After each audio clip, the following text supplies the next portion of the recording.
নমস্কাৰ মোৰ ছাত্ৰ ছাত্ৰীসকল আশা কৰোঁ তোমালোকৰ খবৰ ভাল এই লকডাউনৰ সময়তো তোমালোকে নিজৰ স্বাস্থ্য আৰু পঢ়াৰ প্ৰতি সমানে গুৰুত্ব দি আছা আহা এতিয়া আমি সম্পূৰ্ণ নতুন বিষয় এটা আৰম্ভ কৰোঁ সোৱা আমি সকলোৱে জানো যে যিকোনো ভাষা এটাৰ মূল ভিত্তিটোৱে হৈছে ব্যাকৰণ ঠিক তেনেদৰে অসমীয়া ভাষা শুদ্ধৰূপে ক'বলৈ লিপিবদ্ধ কৰিবলৈ বা প্ৰকাশ কৰিবলৈ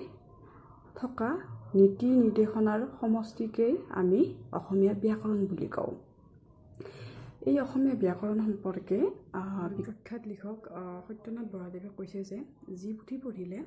অসমীয়া ভাষাত কথা ক'বলৈ আৰু অসমীয়া লিপি লিখিবলৈ শিকিব পাৰি তাক অসমীয়া ভাষাৰ ব্যাকৰণ বোলে আজি আমি এই অসমীয়া ব্যাকৰণৰ অন্তৰ্গত এটি অতিকৈ গুৰুত্বপূৰ্ণ বিষয় হৈছে পদ আজি আমি পদৰ বিষয়ে জানিম পদ কাক বোলে ই কেই প্ৰকাৰৰ আৰু কি কি এতিয়া চাওঁ আহা পদ কাক বোলে পদ হৈছে বাক্যত ব্যৱহাৰ হোৱা প্ৰতিটো অৰ্থব্যঞ্জক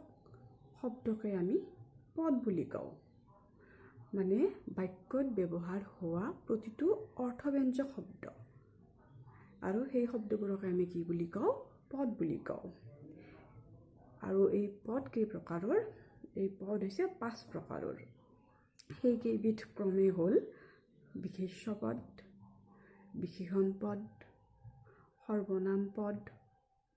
অব্যয় আৰু ক্ৰিয়াপদ ঠিক আছে আমি নেক্সট ভিডিঅ'টোত এই প্ৰতিটো পদৰ বিষয়ে আমি এক্সট্ৰাকৈ সুন্দৰকৈ বিশদভাৱে আলোচনা কৰিম আশা কৰোঁ তোমালোকে সদায় পঢ়ি থাকিবা